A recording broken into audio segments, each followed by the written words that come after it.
Hello there. Come on in. Make yourself comfortable. I was just sitting here thinking, as I often do these days, about the big decisions we make in life, especially as we get a little older. You know, life has a funny way of teaching us lessons, sometimes gentle ones, and sometimes they're a bit harder to swallow. And one of the biggest decisions many of us face, or will face, is about where we'll spend our later years. Have you ever found yourself pondering that? Thinking about what home will look like when managing the old house gets to be a bit much, or when health concerns start to creep in? It's a conversation that often leads to talk of nursing homes, or assisted living, as they're sometimes called. And for some, it can be a necessary and even positive step. I want to be clear about that from the outset. But today, I want to talk to you from the heart. Share a perspective that perhaps isn't voiced as often as it should be. I want to talk about why I personally regret moving into a nursing home. And I want to share 6 hard truths that I learned along the way, things I desperately wish someone had sat me down and explained properly before I made that choice. My hope isn't to frighten you, not at all. It's to share a bit of hard-won wisdom, to give you another side of the story, so that if you or your loved ones are facing this decision, you can do so with your eyes wide open, armed with as much information as possible. Because making the right choice for you is what truly matters. So, if you have a moment, let's just talk, like old friends. We're going to go through these 6 truths, one by one. The very first thing that hit me, and it hit me harder than I ever expected, was the profound loss of independence. Now, you might think, well, of course you expect some of that. And I did. I knew I wouldn't be able to do everything exactly as I once had, but it's the sheer scale of it, the everyday little things that you don't even realize define your life until they're no longer in your control. Think about your day right now. You decide when to wake up, don't you? What you'll have for breakfast, and when. Whether you'll eat it in your pajamas reading the paper or get dressed first. Simple things. Maybe you like your toast a certain way, or your tea brewed for exactly 3 minutes. In many nursing home environments, much of that personal rhythm is gone. Meals are at set times, and the menu is, well, the menu. There's a schedule for activities, a schedule for medication, sometimes even a schedule for when it's convenient for cleaning to be done. I remember Mrs. Henderson down the hall. She loved to potter in her garden first thing in the morning. Here, she had a lovely view of the roses from her window, but she couldn't touch them, couldn't feel the soil between her fingers when the mood struck. It's not that the staff are unkind. Many of them are wonderful, hard-working people. But the system, the very nature of institutional living, means that individual preferences often have to take a back seat to the smooth running of the facility for everyone. It's like being a guest in someone else's house, permanently. You're trying to be polite, not to make a fuss, but slowly, bit by bit, the sense that you are the captain of your own ship begins to fade. And that feeling, that slow erosion of autonomy over your own day-to-day existence, that was the first hard truth for me. It wasn't just about not being able to drive my car anymore. It was about losing the hundreds of tiny choices that, woven together, made up the fabric of my life on my terms. Flowing almost directly from that, the second hard truth I encountered was the subtle, yet pervasive, emotional toll of living in what is, essentially, a clinical environment. Home, your real home, is more than just bricks and mortar, isn't it? It's your sanctuary. It's filled with your things, your memories, your smells. It's the place where you can truly be yourself, flaws and all. When I moved, I brought my favorite armchair, a few pictures, my books, but it's not the same. The atmosphere in many care facilities, however nicely decorated they try to be, often carries an undercurrent of being a facility. There are medication carts, staff in uniforms, call bells, the distinct, slightly antiseptic smell that you can never quite air out. It's a constant, low-level reminder that you are in a place primarily focused on care needs. And while that care is important, vital even, it can overshadow the living part of assisted living. The interactions, too, can feel different. The staff, bless them, are often rushed. They have so many residents to look after. Chats can feel timed. Kindnesses delivered on a schedule. It's not the same as a spontaneous natter with your next-door neighbor over the fence, or your son popping in for an unexpected cuppa and a biscuit. I found myself missing the easy, unplanned social connections that my old life offered. Here, even when surrounded by other people, a sense of isolation can creep in. You might be in a communal lounge with 20 other residents, but everyone is in their own little world, perhaps waiting for the next scheduled event or a visitor. The warmth of community, the genuine, unscripted, sometimes messy interactions that make life rich, can feel diluted. It's a very specific kind of loneliness, the kind that can exist even when you're not technically alone. This shift from the organic, comfortable chaos of home to a more structured, impersonal environment, that was a really tough adjustment. And it's something I think people need to be truly prepared for emotionally. These first two realities, the diminishing of personal freedom and the emotional coolness of a more clinical setting, are significant. They are just the start of understanding the full picture, and there's more that I feel you should know as you consider all your options for the future. Beyond the day-to-day living and the emotional atmosphere, there's another layer, a very practical one, that often comes as a shock. And that's the third hard truth I learned, the sheer financial reality of it all. Before I made the move, I looked at the brochures, I talked to the admissions people, and I thought I had a clear picture of the costs. I did my sums, looked at my pension, my savings, and believed it was manageable. But what isn't always laid out in bold print are the extras, the escalating fees for different levels of care, and how quickly those can add up. It's one thing to budget for the advertised monthly rate, but it's another when you find that assistance with medication costs a bit more, or needing help with bathing adds another significant sum, or if you have a dietary requirement that falls outside the standard menu, there might be a surcharge. I remember speaking to a gentleman, Arthur, who had been a chartered accountant his whole life. He was meticulous with his finances. He'd planned for his retirement, for a comfortable old age. But a few years in the nursing home, after a couple of health setbacks that required more intensive care, he confessed to me with a worried look in his eyes that he was seeing his life savings drain away at a speed he'd never anticipated. He said, "Mary, I worked hard my whole life, so I wouldn't be a burden to my children. Now, I fear I'm spending their inheritance just to live in a small room with 3 meals a day." And that's a heavy weight to carry, isn't it? The feeling that your hard-earned money, the nest egg you carefully built, is disappearing into a system that, while providing necessary care, doesn't always feel like living in the truest sense of the word. It can create an enormous amount of stress, not just for the resident, but for the whole family. Suddenly, conversations with your children might start to subtly revolve around finances, around whether you can afford the next level of care, or if alternative, perhaps less desirable arrangements need to be considered. This financial pressure, this constant awareness of the cost, it can cast a long shadow over everything else. It's a truth that I think needs to be examined with a very fine-toothed comb, asking very direct questions about all potential costs before signing any agreement. Don't be shy about asking for a full schedule of fees for every conceivable service. It's your money and your peace of mind. So you've got the hit to your independence, the clinical feel, and now this immense financial pressure. It's a lot to take in, but the impact doesn't stop there.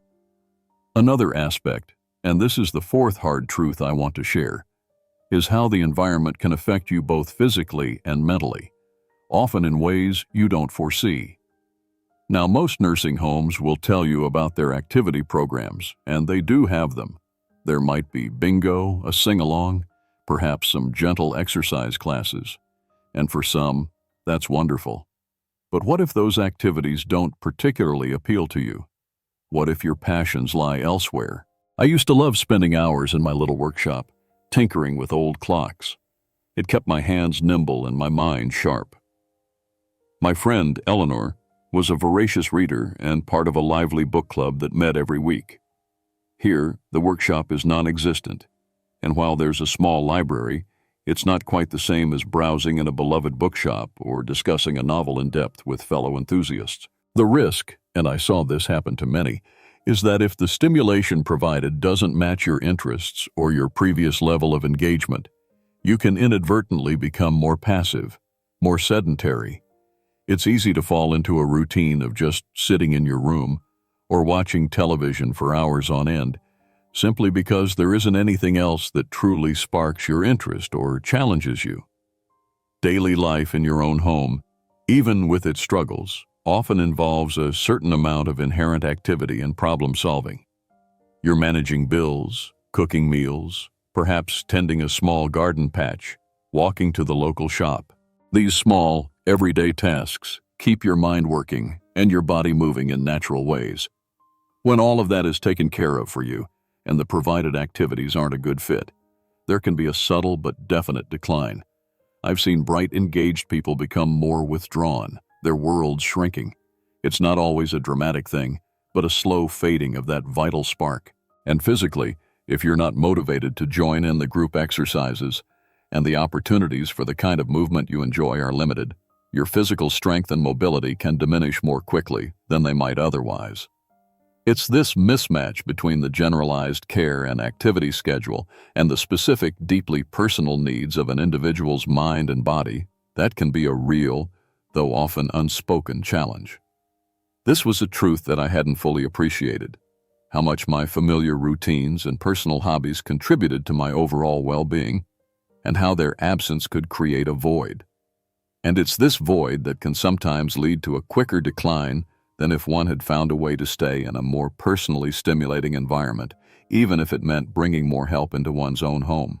It's true, that lack of personally tailored engagement we were just discussing, the kind that truly lights up your mind and spirit, can indeed create a significant void.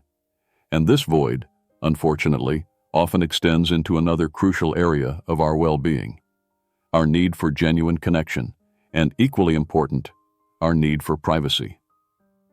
This brings me to the fifth hard truth I experienced: the profound challenge of fostering deep, meaningful connections and maintaining a true sense of personal space. You might be surrounded by people, other residents, nurses, care assistants, cleaning staff, and yet feel a deep sense of aloneness. Friendships, the kind that nourish the soul, don't just happen because you're in the same building. They require shared interests, mutual understanding, and time. Staff members, however kind and dedicated, are in a professional role. They have many people to care for, and staff turnover can mean that just as you begin to feel comfortable with someone, they might move on, and you have to start building that rapport all over again. With fellow residents, everyone is navigating their own health challenges, their own family dynamics, their own emotional landscapes. While companionship can certainly be found, and I did meet some lovely people, those deep, easy, familiar connections that you've nurtured over a lifetime with old friends and neighbors are incredibly difficult to replicate. Then there's the matter of privacy. Your room, even if it's a private one, often doesn't feel entirely your own. Staff may need to enter for various reasons, sometimes with a quick knock, sometimes with more urgency. Personal care is, by its nature, intrusive, however gently and respectfully it's handled. Conversations with family on the phone or during visits can feel less private if you're conscious of thin walls or the possibility of interruption. I remember longing for the simple ability to just sit quietly with my own thoughts, undisturbed, without the background noise of the facility or the awareness that someone might pop in at any moment. For someone who has always valued their quiet time and personal space, this constant low-level lack of true privacy can be incredibly wearing. It's like never being able to fully let your guard down, to just be in your own sanctuary. This subtle but constant erosion of personal space and the difficulty in forging those truly resonant connections was a loneliness I hadn't anticipated. And all of this really culminates in the sixth and final hard truth, which, in many ways, is the umbrella over all the others. It's the pervasive feeling that you are being managed rather than truly living.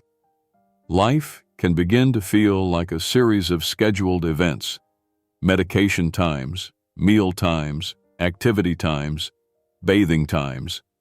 The focus, understandably but overwhelmingly, is on safety, on physical needs, on the smooth running of the institution. But what can get lost in all this efficiency and care is the sheer joy of living, the spontaneity, the little everyday choices that make you feel like an active participant in your own life rather than a passive recipient of care. It's that feeling of being a resident in a facility rather than a person in their home. Your personal history, your unique preferences, your quirks, the things that make you you, can inadvertently get smoothed over in an environment that, by necessity, often has to standardize. I wasn't just Mary who loved crime novels and hated cooked carrots. I was Room 2B who needed assistance with her evening medication. It's not a criticism of the individuals providing care, many of whom are deeply compassionate. It's a reflection on the nature of the system itself. The loss of the ability to decide to have a late breakfast, to skip a planned activity because you'd rather read a book, to have friends over for an impromptu game of cards without thinking about visiting hours or common room availability. These small surrenders of autonomy, piled one on top of the other, can lead to a sense of resignation, a feeling that your life is no longer your own to direct. And for me, that was the deepest regret.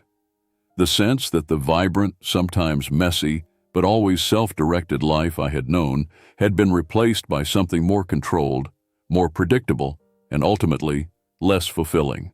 Now, when you put all these pieces together, the loss of your own daily rhythm and independence, the sometimes sterile or impersonal atmosphere, the constant worry about the escalating costs, the struggle to find activities that truly engage your mind and spirit, the challenges to finding true privacy and forging those deep connections, and this overarching feeling of being managed, it can paint a very different picture of nursing home life than the glossy brochures might suggest. But please, my intention in sharing these hard truths with you today isn't to fill you with dread or to say that all nursing homes are bad. That's simply not true. For some individuals, particularly those with very complex medical needs, a good nursing home can be the safest and most appropriate choice, providing essential care that families may not be equipped to offer. My purpose here is to empower you. Knowledge is power. Understanding these potential downsides, these things I wish I'd known, is the first step to making truly informed choices that are right for you and your unique circumstances. It's about encouraging you to ask the hard questions, to look beyond the surface, and to thoroughly explore all your options. Perhaps that means investigating in-home care services more deeply, or considering a move to a smaller, more community-based assisted living if such options exist, or even exploring modifications to your current home that might allow you to stay there longer and more safely. Maybe it involves having very frank conversations with your family about what you want and what support they can realistically offer. Your life is precious. Your experiences have shaped you, and your comfort, dignity, and happiness in your later years are of the utmost importance. Don't let anyone rush you into a decision. Take your time, gather your information, and listen to your heart as well as your head. I'd genuinely love to hear your thoughts on this. Have you had experiences, good or bad, with nursing homes, either for yourself or a loved one? Are you perhaps facing these kinds of decisions right now and have questions or concerns? Please do share your stories or questions in the comments below. It's by talking about these things openly, by sharing our collective wisdom, that we can all learn and support each other on this journey. And if this conversation has been helpful to you, if it's given you some food for thought, please consider giving the video a thumbs up and perhaps subscribe to the channel. We'll be having more conversations like this about navigating our golden years with as much wisdom, grace, and joy as possible. Remember, no matter your age, every single day is a gift, and making informed, thoughtful choices about how and where you live, that gift can make all the difference in the world to your peace of mind and your ability to truly enjoy it. Here's to living your best life, with dignity, with joy, and with peace of mind, whatever stage you're in. Thank you so much for listening today, and for letting me share my heart with you.